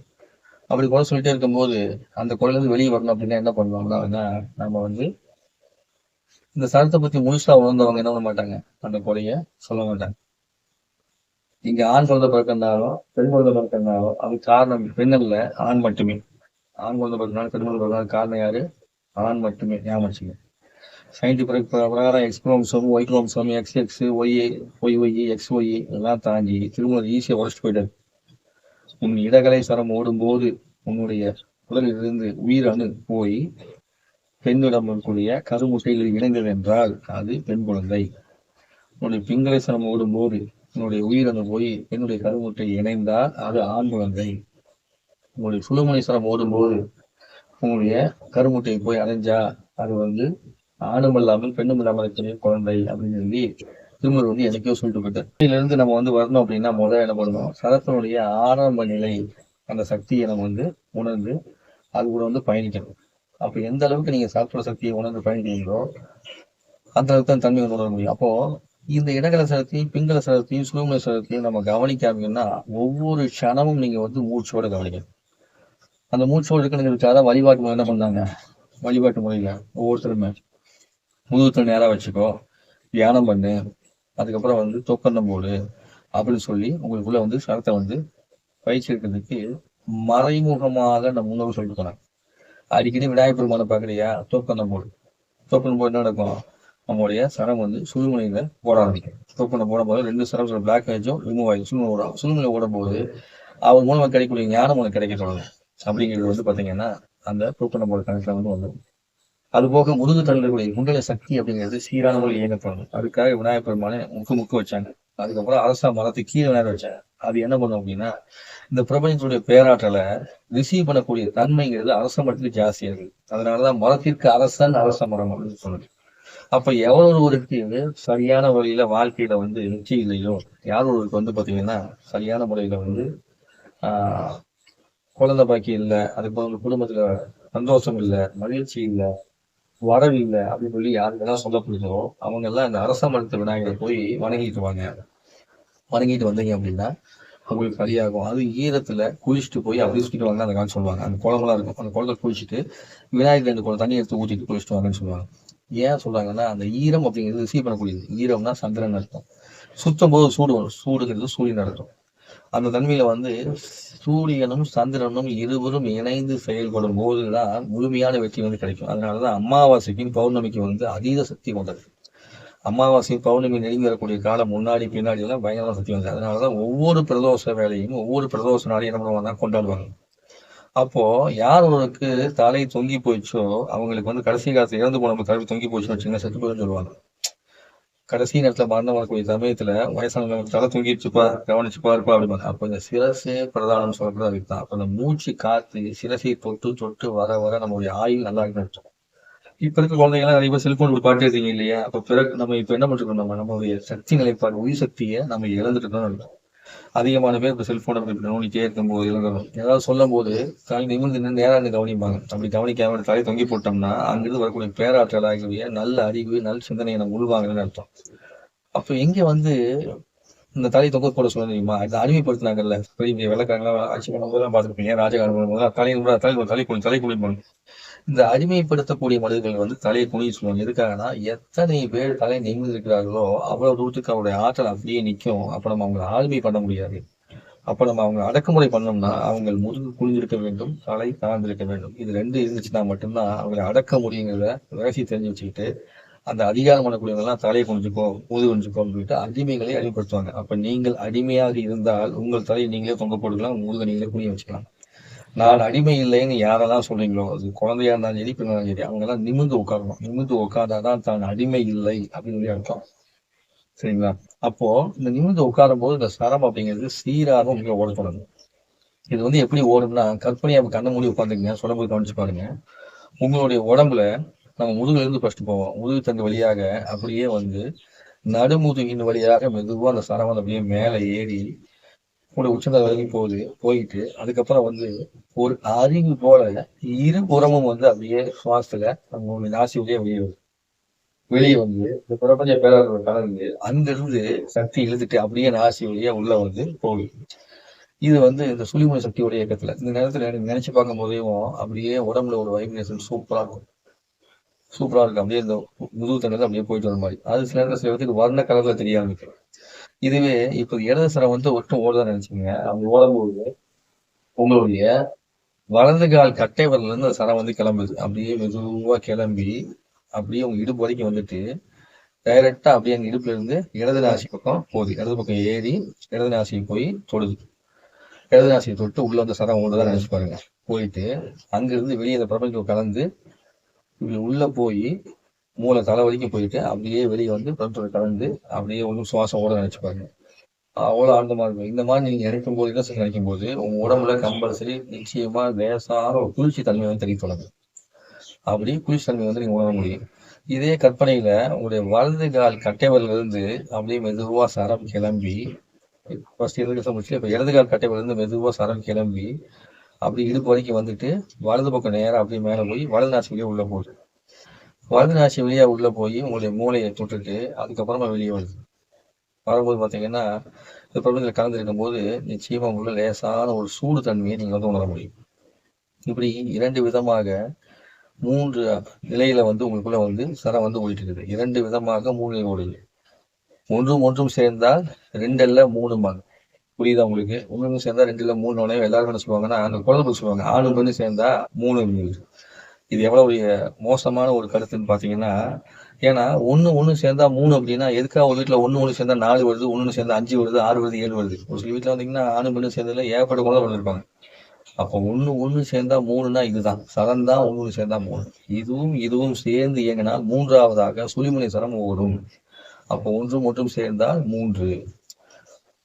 அப்போ இந்த விஷயத்த நம்ம முன்னோர்கள் எப்படியெல்லாம் ஒரு பழமொழி வந்து சொல்லி வச்சுருக்காங்களோ அந்த பழமொழிகள் பூராமே இங்க மருவி கால முடிவில் என்ன ஆயிடுது, மறைந்து போக்கப்பட்டது, மறைக்கப்பட்டதுனால உங்களுக்குள்ள வந்து தவறான கருத்துக்களாக வெளிவர தொடங்கியது. அப்ப இதை பூராமே கலிகாலத்துல இறைவன் என்ன பண்றாங்கன்னா நம்ம குழந்தைங்க ரொம்ப கஷ்டப்படுறாங்க. என்ன பண்ணுவோம், சின்ன குழந்தைக்கு கூட நம்ம கொண்டு போய் சேர்த்திடுவோம். இதை களி முத்த இறைவன் என்ன பண்ணுவான்னா பிறக்கும் குழந்தை கற்றுக் கொடுப்பான். அதை நான் அனுபவபூர்வமா பார்க்கிறேன். பிறக்கும் குழந்தைக்கு எப்படி பிரகலாதனுக்கு ரண்யகசிபி வதம் செய்யக்கூடியது கற்றுக் கொடுக்கப்பட்டதோ, ஏனென்றால் அவ்வளவு தூட்டு கொடுமை. அப்போ ரண்யகசிபி வதைக்கணும் அப்படின்னா அது வந்து ஒரு வளர்ந்து ஒரு ஆளாகி வந்தெல்லாம் காலம் இல்லை. இப்போ என்ன பண்ணும், பிறக்கின்ற குழந்தையே அவனை வதம் செய்யக்கூடிய அளவுக்கு வல்லமை வளர்ந்ததுக்காக பிரகலாதனுக்கு ஆசக்தி சொல்லிக் கொடுக்கப்பட்டது. அப்போ நாரதர் வந்து தாய்கிட்ட வந்து இறைவன் சொல்லிட்டு இருக்கும் போது அந்த அம்மா வந்து ஒவ்வொன்று கேட்டு தூங்கிட்டாங்க. சரி நாரதர் எழுந்து செல்லாமான்னு யோசிக்கிறப்போ அப்படின்னு சொல்லி ஒரு குரல் கேட்டுச்சாமா. எங்க அப்பத்தான் சொல்லுவாங்க, என்னை காலை கூப்பிடுவாங்க சின்ன வயசுல. நீ என்ன பண்ணு, கதை கேட்டுக்கிறியாப்பா அப்படின்னு கேட்பாங்க. அப்பதான் கதை கேட்டாங்க அப்பத்தா இல்ல கண்ணு மூடி இருக்குது அப்படிம்பாங்க. இல்ல அப்பதான் கதை கேட்டாங்க. நீ கதை கேட்டு எனக்கு எப்படி காலம் தெரியும், நீ ஊன்னு சொல்லிட்டான்னு தெரியுங்க அப்ப அப்படின்னு. சரிங்க அப்பதான் சொல்றேன் அப்படின்னு போட்டு எங்க அப்பா கதை சொல்ல நான் ஊன்ட்டு இருப்பேன். அப்புறம் பெருசானதுக்கு அப்புறம் பிரகலாதன் கதையை நான் படிக்கிறப்போ அன்று நாரதர் அந்த பிரகலாதனுக்கு அந்த ஊன்னு அந்த சத்தம் கேட்ட உடனே குழந்தை கேட்குதுன்னொடனே ஓ நீ கேட்கின்றாயா அப்படின்னு போட்டு முழுசா அந்த பெருமாளை பத்தி நாராயண பத்தின கதையை முழுக்க சொன்னாராமா. அப்படியே அந்த குழந்தை வந்து கருவுல இருந்தே முழுசா வந்து உள்வாங்கி கேட்டு உள்ளிருந்தே அது தியானம் பண்ண ஆரம்பிச்சாங்க. நாராயணா நாராயணா தியானம் பண்ணி பேராற்றலை பெற்று சொல்லுவாங்க. அப்படி எங்கோ நம்ம முன்னோர்கள் எங்க அப்பத்தா எங்க தாத்தா சும்மா வளர்க்கும் போது சொன்ன விஷயம் எல்லாம் இங்க வரும்போது பிரபஞ்சத்துல ஏற்கனவே சொல்லப்பட்ட விஷயமா இருக்குது அப்படின்னா நமக்கு உங்களுக்குள்ளேயும் அப்படி தெரிஞ்சது அப்படின்னா உண்மையிலேயே நாம் அனைவருமே பாக்கியசாலிகள். இப்ப நீங்க கேட்டுக்கிறீங்க இல்லையா, நீங்க கேட்கிற அத்தனை பேருமே பாக்கியசாலி தான். நீங்க யார்ட்டையாவது அனுப்பிச்சீங்கன்னா அவங்களும் பாக்கியசாலி தான். ஏன்னா இப்ப எனக்குள்ள ஏற்பட்டு என் அப்பத்தா சொன்ன அந்த விஷயத்த நீங்க கேட்டுக்கிறீங்க, பிரகலாதன் சொன்ன அந்த விஷயத்த நீங்க கேட்டுக்கிறீங்க போது நீங்களும் ஒரு பிரகலாதனாக மாறியதாகவே அர்த்தம். உங்களுக்கும் அது கொடுக்கப்பட்டது அர்த்தம். அது இருக்க போய் தான் நீங்க வந்து கேட்குறீங்க. அப்படிங்கும்போது இந்த மனிதன் தெய்வம் வச்ச டாபிக் இருக்குதான் எப்படின்னா, நாம் வாழும்போது தெய்வீக தன்மையோட தான் வாழ்ந்துருக்கிறது நமக்கு தெரியாமையே வாழ்ந்துருப்போம். அப்போ தெய்வீகம் வேற எங்கேயுமே நமக்குள்ளதான் இருக்குது. ஒரு மருத்துவம் வேலை செய்யறதுனால இதுக்கு தெய்வீகம் வந்து கண்டிப்பா தேவை. ஒரு இயற்கை வேலை செய்யறதுனால தெய்வீகம் வந்து கண்டிப்பா தேவை. நம்மளோட இயக்கத்துக்கு அத்தனைக்குமே இங்க தெய்வீகத்தன்மை இல்லாம முடியவே முடியாது. ஏன் தெய்வீகத்தை பற்றி எடுத்தேன்? இறைவன் இருக்காம மனுஷன் தெய்வமாக வேண்டும். தெய்வமானா இறைவனை தரிசனம் பண்ணலாம். இறைவனாக மனிதன் மாற முடியாது. இறைத்தன்மையை உணர முடியும், ஆனால் தெய்வீகத்தன்மையை அடைய முடியும். அதனாலதான் மனிதனும் தெய்வீகம். சரிங்களா? அப்போ மனுஷன் வந்து தெய்வ அடுத்த தெய்வீகம் மனுஸ்வரூபா சொல்லுவாங்க. தெய்வம் மனுஸ்வரூபா. தெய்வம் வந்து மனுஸ்வரூபத்துல வரும். அது வந்து இறைவனை வழிகாட்டல் பண்ணும். அப்ப கண்ணபிராண்டர் என்ன பண்ணாரு? தெய்வமாக வந்து இந்த உலகத்துல இருக்கிற மக்களுக்கெல்லாம் வந்து பாத்தீங்கன்னா இறைவனை தரிசனத்துக்கான வாய்ப்பை சொல்லி கொடுத்தாரு. அப்ப யாருமே கேட்காத போது அங்க என்னாச்சு? பெரும் போர் மூண்டது. அந்த பெரும் போர் மூடும் போது அங்க யோகியாக கர்ம யோகியாக வாழ்ந்தவன் யாருன்னு கேட்டா கண்ணன் தான் வாழ்ந்தாரு. கர்ம யோகியா வாழ்ந்தவன் யாரு? கண்ணன் தான் வாழ்ந்தாரு. அந்த கண்ணன் தான் என்ன பண்ணாரு? இந்த உலகத்துக்குள்ள சாதாரண மக்களா இருந்துகிட்டே அவர் என்ன பண்ணாருன்னா அந்த கர்ம சொல்லி கொடுத்துருந்தாரு. அப்படி சொல்லி கொடுத்துட்டு இருக்கும் போது யாருமே என்ன பண்ணல, அதை முழுமையாக வந்து கத்துக்கிற அங்க வரல. வேறு வழி இல்லாம எதை வந்து சொல்லணுமோ அதை வந்து உபதேசமாகவும் மற்ற விஷயமாகவும் சொல்லிட்டு போயிட்டாரு. அப்ப கண்ணன் தான் சொல்லிட்டு போயிருக்காரா? அதிகமாக மகாபாரதம் மட்டுமே படிக்க சொல்லி எல்லாருக்குமே உணர்த்தப்படுது. மகாபாரதம் தாண்டி நிறைய விஷயங்களை இங்க வந்து இருக்கு. அப்படி வரும்போது நம்ம கிட்டக்கூடிய சரத்தை வச்சுக்கிட்டு நாம இந்த உலகத்துல பயணிக்கும் போது எதுவெல்லாம் நமக்கு தேவையானது அதற்காக மட்டும் இதை பயன்படுத்தாம வேணுமான விஷயத்த பயன்படுத்துறதுக்கு நம்ம இந்த மூச்சை வந்து கொண்டு போகணும். அப்படி வரும்போது இந்த சித்திரை மாசத்துல நீங்க வந்து அமாவாசையை கழித்தீங்க. அடுத்து வரக்கூடிய சித்ரா பௌர்ணமி, அதுக்கு வந்து பாத்தீங்கன்னா மீனாட்சி சுந்தரேஸ்வரர் திருக்கல்யாணம் மதுரையில் வந்து நடக்கும். மீனாட்சி திருக்கல்யாணம் இந்த காலம் எல்லாமே நம்ம மூச்சுக்கு முக்கியமான காலம். சரிங்களா? மீனாட்சி சுந்தரேஸ்வரர் திருக்கல்யாணத்தை பத்தி நம்ம பேசணும் அப்படின்னா நமக்கு இன்னும் கொஞ்சம் டைம் இருக்கும். அதனால ஷார்ட்டா சொல்றேன். சரிங்களா? கல்லழகர் வந்து பாத்தீங்கன்னா ஆத்துல இறங்குறதான்னு சொல்லுவாங்க. அந்த கதைக்கு வந்து வேற ஒரு கதை இருக்குது. அவர் வந்து கோவிச்சுக்கிட்டு ஆத்துல வந்து ஒரு மறுபடியும் திரும்பி போயிட்டாருன்னு கதை. அப்போ நீங்கள் வந்து செய்யக்கூடிய செயலுக்கான பலன் நம்ம வந்து பாசிட்டிவ் எடுக்கிற மாதிரி இருந்தா நாம் ஒருத்தர் சகதியை ஒரு செயலை செய்யறதுக்கான பலனை வந்து நம்ம வந்து ஆழமா நினைச்சு பயணம் பண்ணோம்னா நாம் வருவதற்கு முன்பே அந்த பலன் வந்து நடந்து முடிஞ்சிருக்கும். நம்ம அதுக்கு முன்னாடி அந்த பலன் வந்து நல்லபடியா நடந்து முடிஞ்சிருக்கும். அதை பார்த்து நாம் கோவப்பட வேண்டிய அவசியம் இல்லை. உள்ளுக்குள் சந்தோஷப்பட்டுக்கிட்டு ஓ நம்ம செயல்படாமலே முடிஞ்சிருக்குது வெற்றி அப்படின்னு நினைச்சு சொல்லணும். அந்த தன்மையை கொடுக்கறது உங்களுக்கு நீங்க மூச்சோடு பயணிக்கும் போது கிடைக்கும். அதுல பிங்களேஸ்வரத்துக்கு அவ்வளவு தூரத்துக்கு பலம் உண்டு. பிங்களேஸ்வரம் மட்டுமே உங்களுக்குள்ள வந்து கர்மத்தை வெல்வதற்கான வாய்ப்பை கொடுக்கக்கூடிய விஷயம். அப்ப எந்த அளவிற்கு நீங்கள் பிங்களேஸ்வரத்தை வந்து இயக்குறீங்களோ அந்த அளவிற்கு வல்லமையாக இருப்பீங்க. அந்த பிங்களேஸ்வரத்தை இயக்க நீங்கள் உங்களை அதிகமான வார்த்தைகளை கரெக்டான முறையில் யூஸ் பண்ணும். அதனாலதான் ரெண்டு பக்கம் இறைவன் மாத்தி வச்சான். நம் மீது கொண்ட கருணையினாலே இறைவன் நமக்குள்ளே 2 சுவாசத்தை வைத்தான். நீ அதிகமாக பிங்களேஸ்வரத்தை உபயோகப்படுத்திட்டே இருந்தீங்கன்னா உனக்குள் ஏதாவது சூழ்நிலை ஆணவம் வரலாம். அந்த ஆணவம் வரக்கூடாது என்றால் என்ன பண்ணணும்? உனக்கு அமைதித்தன்மை வேணாம் இடகலையும் கொடுக்குறேன். இதை வந்து கொடுத்தாச்சு. ஆனா தெய்வீகத்தன்மை இறைத்தன்மையை அடையணும் அப்படின்னா உனக்குள்ள இருக்கக்கூடிய அந்த பேராற்றலை பெறணும் அப்படின்னா உன்னுடைய காத்து அப்படிங்கிறத அளவா செலவழிக்கணும். அப்போ அதற்கு உனக்கு பிங்களேஸ்வரத்தை வந்து எப்படி உபயோகிக்கும் கலையை கற்றுக் கொடுக்குறேன். அப்படி கலையை கற்றுக் கொடுத்துட்டு அதுக்கப்புறம் இன்னும் நீ ஆழ்நிலைக்கு வந்து போகணும் அப்படின்னா 2 ஸ்வரத்தையும் சமநிலையில ஓட்ட வைக்கிறேன். அப்படி ஓடும் போது நீ என்னோடு கலப்பதற்கான வாய்ப்பு கொடுக்குறேன். அதுக்கு சுடுமணி கொடுக்குறேன் அப்படின்னு கொடுத்தாங்க. அப்போ ஒன்றும் ஒன்றும் சேர்ந்தால் 3 அப்படின்னு வருது இல்லையா? அப்படி 3 வரும்போது அந்த 3வது அப்படிங்கிறது என்னது? இருக்கக்கூடிய இந்த சுவாசம். சரிங்களா? ஒன்றும் ஒன்றும் சேர்ந்தால் 2 இல்லாம 3. ஞாபகம் வச்சுங்க. ஒண்ணு சேர்ந்தா 3 ஒழிய இந்த 1 இது 2ன்னு அர்த்தம் இல்லை. அப்ப 3வது சுழுமுனை. அப்போ ஒரு ஆணும் ஒரு பெண்ணும் கலவியில் ஈடுபடும் போது அவர்களுக்குள் எந்த சரம் ஓடுகிறதோ அந்த சரத்தை பொறுத்தே அங்கு வந்து சுவாசத்தின் மூலமாக உயிர் பிறக்கப்படுது.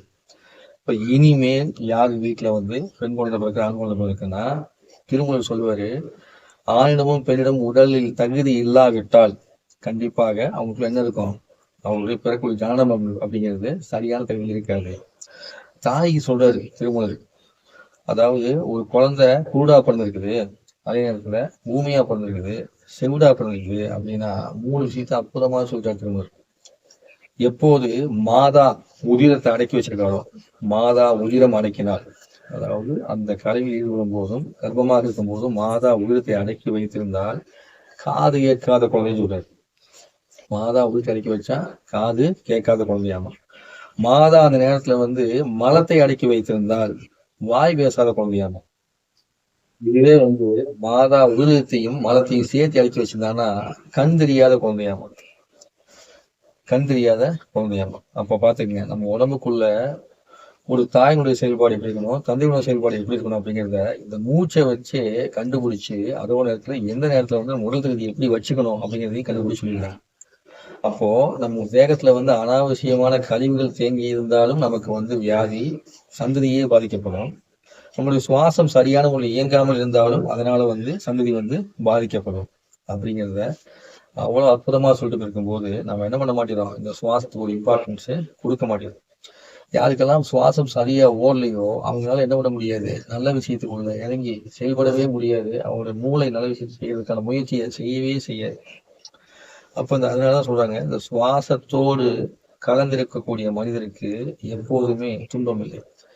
எல்லையற்ற இன்பத்துல ஒரு மனுஷன் வாழணும்னா சுவாசம் இருக்கணும். சுவாசம் இருக்கிறவங்களுக்கு என்ன சொல்லுவாங்கன்னா, எந்த விஷயத்திலயுமே பெருசா பாட்டுப்பட்டுக்க மாட்டாங்க, அனாவசியமா வந்து பாத்தீங்கன்னா ஈடுபாடு பண்ணிக்க மாட்டாங்க, எல்லாம் பண்ணுவாங்க. அதுல என் நண்பன் இப்ப ராஜேஷ் சொல்லலாம், அவர் வந்து எப்பயுமே வந்து சுவாசத்துலேயே இருப்பாரு, சிரஸ்களோட சுவாசத்துலேயே இருப்பாரு. அதனாலதான் காரைக்கிழமை சிரசே பிரதானம்னு சொல்லிருந்தாங்க. சிரசே பிரதானம் சொல்லி என்ன பண்ணாங்க, காரைக்கிழமை கதையை பாத்தீங்கன்னா படத்துல பாத்தீங்கன்னா தெரியும். கைலாய மலை ஏறும்போது கால் பாதம் பட்டால் அந்த புண்ணியம் கெட்டு போயிட்டு தலைகீழா இருந்து போனாங்களாம். அப்படி தலைகீழா இருந்து போனாங்கன்னா கைலாயத்தை இங்கேயே கண்டாதையும் அர்த்தம். அர்த்தம் என்ன, கைலாயத்தை இங்கேயே பார்த்துருக்குறாங்க அப்படின்னு அர்த்தம். அப்ப யாரெல்லாம் சிரசுக்குள்ளேயே சுவாசத்தை ஓட்டுறீங்களோ அவங்க எல்லாம் கைலாயத்தை கண்டுபிடிக்கலன்னு அர்த்தம். இமயமலையில போய் தவம் பண்ணணும் அப்படிங்கும் போது பனிப்பிரதேசத்துல போய் அப்படியே உறைஞ்சி போன மாதிரி தவம் பண்ற மாதிரிலாம் காப்பாங்க. அது உண்மைதான், ஒரு பக்கம் பண்ணுவாங்கன்னு வச்சுக்கலாம். ஆனா உண்மையான இமயமலை அப்படிங்கிறது இங்க இருக்குது. உண்மையான இமயமலை இங்க இருக்கு. இந்த இமயமலையில உட்காந்து தவம் பண்ணணும். இந்த இமயமலையில உட்காந்து தவம் பண்றதுக்கான தகுதியை நம்ம என்ன பண்ணணும், வளர்த்துக்கணும். அப்ப இங்க போன இது மூலமா போக முடியும், சுவாசத்தின் மூலமாவே போக முடியும். எவனுக்கு சிரசுக்குள்ளேயே சுவாசம் ஓட தொடங்குதோ அவனுக்கு வந்து பாத்தீங்கன்னா ஞானத்துடைய தன்மை எல்லை இல்லாம கிடைக்க தொடங்கும். அப்போ சிரசுக்குள்ளேயே சுவாசம் ஓடுறதுக்கான முயற்சி செய்யறவங்களுக்கும் அந்த ஞான பாதைக்கான வாய்ப்பு வந்து கிடைக்க தொடங்கும். அப்ப சிரசுக்குள்ள சுவாசம் ஓடணும் அப்படின்னா எடுத்தவொடனே டக்கு ஓடிட முடியுமா, ரொம்ப கஷ்டம், ரொம்ப கஷ்டம். ஏன்னா நம்முடைய கர்ம வினையுடைய தாக்கம் அத்தனையும் இதுக்குள்ள லாக்காய் நிற்கும். கழுத்தை பிடிக்கும் சொல்லும், கழுத்தை பிடி சொல்லுவாங்க இல்லையா, கழுத்தை பிடிக்கும். ஓட்டும் போதுதான் தெரியும் அப்படி உள்ள லாக்காய் குச்சி நிக்கிறது. அது என்றையாவது அப்போ ஒரு நாள் விடுதலை கிடைக்கும். அந்த ஒரு நாள் விடுதலை கிடைக்கும் போது டக்குன்னு ஒரு சந்தோஷம் வரும். ஆஹா இது தூரம் வராதான்னு ஏக்கம் வரும். அப்படி ஏக்கத்தை கொடுத்து சந்தோஷத்தை கொடுத்து அதுக்கப்புறம் ஒரு நாள் விடுதலை விடுது. அப்போ சில பேர்லாம் அந்த ஆன்மீகத்துல போய் தியானம் பண்ணி வெளியே வந்து நிறைய தெரிவாங்க. நிறைய தெரியுறாங்க அப்படின்னா அவங்களுக்குள்ள ஏதோ ஒரு மாற்றத்தை வந்து கொடுத்துச்சுன்னு அர்த்தம். அந்த ஏதோ ஒரு மாற்றத்தை கொடுத்ததுதான் என்ன பண்ணுது, அந்த தன்மைக்கு வந்து கொண்டு போகுது. அப்படி கொண்டு போகும்போது தன்மை கொண்டு போறதுக்கான முயற்சி என்ன பண்ணிருக்காங்க, தொடர்ந்து அவங்க செஞ்சிருக்காங்க. தொடர்ந்து அவங்க செஞ்சதுனாலதான் அது முடியுது. நாம தான் முதுகுத்துல கூட அப்போ சுழிக்கிறோமே, நிமிர்ந்து உட்கார்ந்து கூட முதுகு வலிக்குது. அப்படிங்கும் போது முடியாது. அப்போ தன் முயற்சியை தாண்டி ஒரு முயற்சி செய்யணும். அந்த தன் முயற்சியை தாண்டி ஒரு முயற்சி செய்யணும்னா அது யார் தேவை, அதுக்கு தான் ஃபர்ஸ்ட் நம்ம கூட இருக்க தெய்வம் தேவை. சாமி கும்பிடுறது எல்லாமே கும்பிடுவாங்களா, அப்ப எல்லாம் கும்பிடும் போது ஒரு கெட்டவனும் சாமி கும்பிடுவான், அவன் நல்லா இருப்பான். நல்லவனும் சாமி கும்பிடுவான், கஷ்டப்படுவான். வித்தியாசம் புரிஞ்சுக்கங்க. கெட்டவனும் சாமி நல்லா இருப்பான், நல்லவன் சாமி கஷ்டப்படுவான். அப்ப என்ன அர்த்தம் அப்படின்னா அவரிடம் இருக்கக்கூடிய ஒரு தீவன் இருக்கக்கூடிய மன உறுதி, தீவன் சொல்லக்கூடியது மன உறுதி கொண்டோம்னு வச்சுக்கலாம், தீவிரமானு வச்சுக்கலாம், தீவிரம் வச்சுக்கலாம். அந்த தீவிரமான இருக்கக்கூடிய மன உறுதி இந்த நன்மையை செய்யறவங்களுக்கு வந்து இருக்காது. இல்லாததுனாலதான் அவங்க என்ன ஆயிடுறாங்க, அந்த தன்மை வந்து அடைய முடியும். அந்த தீவிரமான மன உறுதியை கொடுக்கக்கூடியது சுவாசம். இயல்பாவே அவங்க பயிற்சி பண்ணிருக்காங்களா, இயற்கையாவே அவங்களும் அந்த சுவாசம் வந்து ஓடிட்டு இருக்கும். அதனால அவங்க அதை பயன்படுத்தி தெரியாம பயன்படுத்துறாங்க. இந்த தன்மை தெரிஞ்சது அப்படின்னா தீய வழியில பயன்படுத்த முடியாது. அதனாலதான் சரக்கலை மட்டுமே உயர்கலை. இந்த சரக்கலை மட்டுமே ஒருவரை நன்மையாளராக மாற்றுவதற்கான வேலை மட்டுமே செய்யுங்க, தீவிரவாத மாற்றுவதற்கான வேலை செய்யாது. மூச்சோடயே ஒருத்தர் இருந்தாருன்னா கண்டிப்பா வந்து என்ன முடியும், நன்மையை மட்டும் தான் செய்ய முடியும். இந்த தீமை செய்யக்கூடியவங்க வந்து பாத்தீங்கன்னா மூச்சோடு சொன்னா இருக்க மாட்டாங்க. ஏன்னா நன்மையா அந்த கர்மா என்ன பண்ணாது, விடாது. நன்மையா மாறிடுவாங்கல்ல. அப்ப நீங்க என்ன பண்ணணும், மூச்சோட இருக்கணும். அப்போ ஒவ்வொரு நாளும் உங்களுடைய மூச்சை நீங்க வந்து கவனிக்கணும். எந்திரிக்கும் போது எந்த சுவாசம் ஓடுதோ அந்த சுவாசத்தை வந்து கவனிச்சு வரணும். நீங்க ஒரு வேலையை செய்யணும். அந்த வேலையை செய்யும் போது அந்த வேலைக்கான தடை வருது அப்படின்னா மூச்சு கண்டுபிடிச்சிடலாம். ஆட்டோமேட்டிக்கா அந்த நேரத்தில் மூச்சு வந்து மாறிடும். அந்த மூச்சு மாறத வச்சே இந்த வேலைக்கான தடை வந்துருச்சு கண்டுபிடிச்சிடலாம். உங்க சுவாசத்துக்கு நீங்க சொல்லி நீங்க இரவு நேரத்துல உறங்குனீங்கன்னா நீங்க எந்த நேரத்துல விழிக்கணுமோ அந்த விழிப்பதற்கு முன்பு உங்களை எழுப்பி விடும். எழுப்பி விட்டதுக்கு அப்புறம் நீங்க அலட்சியமா உறங்கிட்டு வச்சுக்கோங்க, மறுபடியும் அந்த சுவாசம் உங்களுக்காக 1 மணி 2 மணி வேலை செஞ்சு கரெக்டானது எழுப்பி விடும். அதெல்லாம் அதிசயமா நடக்கும். தூங்கிட்டு இவ்வளவு பயன் விட்டு பாட்டு பயிற்சி செய்வாங்க. நான் நிறைய விஷயத்தை அனுபவிச்சு அதை வந்து பயன்படுத்திருக்கேன். அனுபவம் தான் உங்களுக்கு சொல்லுங்க. அப்போ நம்ம காப்பாற்றக்கூடிய வேலையை கடைசி வரைக்கும் செய்யும். ஒரு ஆபத்தான காலத்துல வந்து சுவாசம் வந்து சரியான முறையில் மாறவே மாறாது. அப்படி என்ன பண்ணாலும் கண்டத்தை வச்சாலும் சரி, காலமணிக்கு போட்டாலும் எதுவும் போட்டாலும் மாறவே மாறாது. அப்படி மாறவே இல்லை அப்படின்னா அன்றைய நாள் உங்களுக்கு மிகவும் எச்சரிக்கையாக இருக்கக்கூடிய நாள் நடத்தும். அப்ப நீங்க இறைவன் வணங்கிக்கிட்டே நீங்க பயணம் பண்றீங்க. அப்போ உங்க கர்மவினை ஏதாவது ஒண்ணு பண்ற மாதிரி இருந்ததுன்னா கூட உங்களை பேராபத்திலிருந்து உங்களை காப்பாற்றி நல்வழிக்கு கொண்டு போகவே ஒழிய சிக்கலை மாற்றி விட வரை செய்யவே செய்யாது. அப்பேற்பட்டதுதான் இந்த சரம் அப்படிங்கிறது. அப்ப இந்த சரம் வந்து வேலை செய்யக்கூடிய இந்த பயிற்சியை நீங்க எடுத்துக்கிறதுனால அந்த சரத்தை வந்து என்ன முடியாது, ஈஸியா கைவிட பெற்ற முடியாது. இந்த சரம் எது கூட எல்லாம் இணைஞ்சிருக்குதுங்கிற இந்த கதையெல்லாம் கேட்கும் போதுதான் அந்த தன்மை உள்வாங்கப்பட்டு விட்டால் அதன் பிறகே வந்து நம்ம அந்த பயிற்சி வந்து அடைய முடியும். வெறும் சரத்தை மட்டும் வாங்கி மூச்சை மட்டுமே பயிற்சி பண்ணிருக்கோம் அப்படின்னா நிச்சயமா வெற்றி என்பது கிடைக்காது. இது என்ன செய்யும், இது ஏன் வந்து இந்த சரத்தை சொல்லியிருக்காங்க, இந்த சரத்தோட தொடர்புலாம் என்னென்ன, நமக்குள்ள எப்படி இயங்குது அப்படின்னு வரப்போதுதான் இது வேலை செய்யும். அப்ப அது கற்பனை பண்ணி பாத்தீங்க இல்லையா, இடது பக்கமா சரம் ஓடுது, வலது பக்கமா சரம் ஓடுது, முதுத்தன் வழியா சரம் ஓடுது பார்த்தோம்ல. அப்ப தன்மையில் வந்து பாத்தீங்கன்னா இந்த வலது பக்கமாக ஓடக்கூடிய சரம் அப்படியே வந்து இந்த இடது மூளை அடையும். இந்த இடது மூளையை அடையும். இந்த இடது பக்கம் சரி வலது பக்கம் சரம் இடது மூளை அடையும். வலது பக்கம் ஒரு சரம் இடது மூளையை அடையும். இந்த இடது பக்கம் ஒரு சரம் வந்து வலது மூளையை அடையும். இப்படி வலது இடதாகவும் இடது வலதாகவும் உங்களுக்குள்ள வந்து கிராஸ் பொசிஷன் நிற்கும். இப்படி கிராஸ் பொசிஷன் நிற்கும். இந்த மாதிரி வந்து சுவாசம் வந்து ஓடப்படும். இந்த கிராஸ் பொசிஷன் தான் நம்ம சிவபெருமான் வச்சுட்டாலே உடுக்க. இந்த கிராஸ் பொசிஷன் தான் உடுக்க. உடுக்க அந்த உடுக்க வந்து என்ன பண்ணுதாமா, இந்த பக்கம் ஆகிட்டே இருக்காமா, ரெண்டு பக்கம் டப்புன்னு ஆகிட்டே இருக்கு. இப்படி ஆகிட்டே இருக்கு. நீங்க உடுக்க மாதிரி கற்பனை பண்ணிப்பாங்க. இப்படி உடுக்க மாதிரி இப்படி கற்பனை பண்ணிப்பாங்க.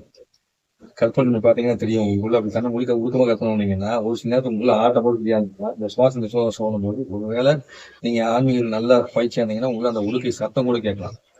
இந்த தன்மையை வந்து முழுசா வந்து குரு கூட சேர்ந்து கத்துக்கணும் அப்படின்னு சொல்லி காரணம் என்ன அப்படின்னா, இப்ப நான் ஒரு நேரத்தை உங்களுக்கு ஒரு விஷயம் சொல்லி கொடுத்து போயேங்க, நீங்க போய் உட்காந்து தியானம் பண்றீங்க. அப்போ உங்களுக்கு ஒரு மாற்றம் வருது. அந்த மாற்றம் வரும்போது என்ன பண்ணுது, அதான் இருக்கக்கூடிய விஷயத்துல பயந்துருவீங்க. ஆமா, திடீர்னு தெய்வம் எப்படி இருக்கும், பயம் வந்துடும். கை கூட நிற்கும் போது சத்தம் நிற்கும் போது பயம் வந்துடும். அந்த பயம் வந்துச்சுன்னா ஒன்றும் பண்ண முடியாது. பயம் வந்தா தெய்வம் வந்து போயிடும்.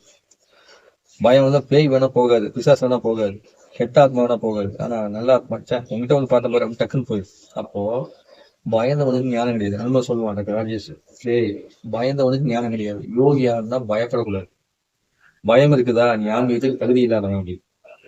அப்போ எப்போது உங்களுக்கு பயம் வந்து உங்களுக்கு விட்டு போகுதோ அப்பதான் வந்து அப்ப அந்த தன்மைக்கு வந்து நம்ம என்ன பண்ணணும், தொடர்ந்து பயிற்சி எடுக்கணும். பயிற்சி எடுக்கும்போது இது சார்ந்த விஷயங்கள்லாம் விளக்கத்தை கேட்கறது, குருவோட தொடர்புங்கிறது கண்டிப்பா வந்து தேவை.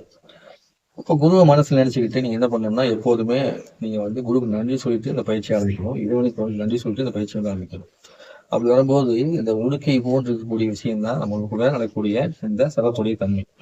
அப்போ 2 மூளையும் சம அளவுல வேலை செய்யுது அப்படின்னா உங்களுடைய உள்ளம் சார்ந்து, அதாவது உள்ளத்தில் இருக்கக்கூடிய உணர்வு சம்பந்தப்பட்ட விஷயமும் இந்த உள்ளத்தில் எதெல்லாம் எண்ணமாக தோணுதோ அந்த விஷயம். அப்போ அகத்திற்கும் புறத்திற்கும் சம்பந்தமான இரண்டையும் சீர்படுத்தி நாம் நலமாக வாழ்வதற்கு வாய்ப்பளிக்கக்கூடிய ஒரு அற்புதமான விஷயம்தான் சரம்.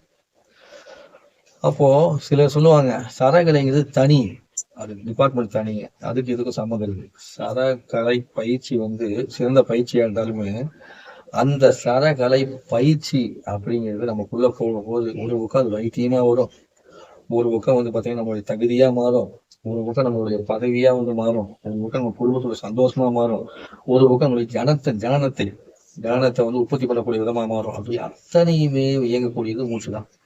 ஏன்னா இந்த மூச்சு இது பிரபஞ்சம், இது வந்து சுவாசம் தான், இது ரெண்டும் இணைஞ்சுதான் நம்ம செயல்படுத்துறது. அப்ப உயிர்ந்து வெளியே வந்து இது வந்து தொடு பார்த்தீங்க, தொடும்போது ஒரு பவர் டக்குன்னு வரும். அந்த பவரை எடுத்துக்கிட்டு திரும்ப ரிவர்ஸா உள்ள போகும். இது ஏன் வெளியே போகாது? உள்ள போகிறதுக்காக தான் நமக்கு இந்த பூமியிலேயே வந்து கொடுக்கப்பட்டிருக்கு. அதனால பூமி நிற்கும் போது ஈர்ப்பு விசை அப்படிங்கிறத நமக்கு செயல்படுத்த முடியும். இந்த ஈர்ப்பு விசை செயல்படுறதுனாலதான் எல்லாத்தையுமே உள்ள இழுத்துட்டு இருக்கிறோம். நம்ம பூமி மேல நின்றுட்டு இருக்கிறோம். இந்த பூமி மேல நின்றுக்கிறோம் சொல்றதே வந்து பாத்தீங்கன்னா, நான் இந்த இடத்த வாங்கிட்டேன், அந்த இடத்த வாங்கிட்டேன், இதை பண்ணிட்டு அதை பண்ணணும் பேசுறோம் இல்லையா? இந்த புவி ஈர்ப்பு விசை ஒரு சொடக்கு டப்புன்னு உங்களுக்கு பிடிச்சுன்னு வச்சுங்க, நம்ம எல்லாருமே என்ன பண்ணிடுவோம், எங்க போகணும் இதை பிச்சுக்கிட்டு போயிடுவோம்.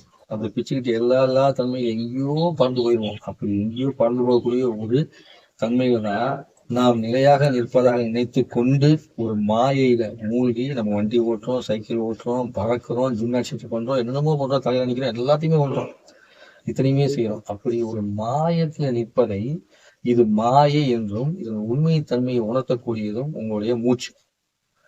அப்போ இந்த மனிதன் தெய்வீகம் கண்டிப்பா இது கூட சேர்ந்தது, மூச்சு கூட சம்பந்தப்பட்டது. அப்ப இந்த மூச்சு நீங்க என்ன பண்ணிக்கணும், நீங்க எவ்வளவு கவனிக்கணும், ஒவ்வொரு க்ஷணமும் நீங்க மூச்சு கவனிக்கணும். அப்படிங்கும்போது அப்ப ஒவ்வொரு க்ஷணம் கவனிக்கணும்னா நம்ம கிரிக் பிடிச்சிருமே, அதெல்லாம் வேண்டாம், அதெல்லாம் ஆகாது. எப்படி சொல்றேன்னா, யார் ஒருவர் இந்த அமாவாசை பிரதம துதியை அப்படிங்கிற இந்த 3 நாட்களை இதுக்கு முன்னாடி செஞ்சீங்களோ அவங்களுக்கு நான் சொல்லக்கூடிய இந்த அற்புதமான அனுபவம் நிச்சயமா தெரியும். உங்களால் இயல்பாகவே இப்போ உங்க ஒவ்வொரு மூச்சும் இருக்க முடியும். டக்குன்னு நீங்க ஒரு வேலை செய்யணும்னா ஆட்டோமேட்டிக்கா உங்க சுவாசம் உங்களுக்கு சொல்லணும், சூப்பரா அதை வந்து ஓடுறது உங்களுக்கு தெரிய தொடங்கும். ஒரு கோயிலுக்கு போனீங்கன்னா அந்த சுவாசம் சொல்லணும், தெரிய தொடங்கும். அப்போ அந்த குறிப்பிட்ட காலத்துல மட்டும் நீ செஞ்சுக்கிடா மகனேன்னு சொல்லி நம்ம மேல அன்பு கொண்டு இறைவன் கொடுத்ததை நம்ம சித்தர்கள் என்ன பண்ணிக்கிறாங்க, அருமையா உங்களுக்கு வந்து கொடுத்துருக்காங்க, அருமையா உங்களுக்கு கொடுத்துருக்காங்க. அப்போ யார் ஒருவர் இந்த குறிப்பிட்ட காலத்துல எல்லாம் வந்து பாத்தீங்கன்னா இந்த சரத்தை இப்போ ஓட்டிக்கலாம்னு சொல்றாங்களோ அப்ப எல்லாம் நீங்க பயிற்சி பண்ணீங்கன்னா மட்டுமே போதும், மீதி நாள்ல தானாவே அந்த சுவாசம் ஓடுறத கவனிச்சிக்க முடியும். சரிங்களா? இவர் பொறுமையா சொல்லுங்கன்னு சொன்னாரு.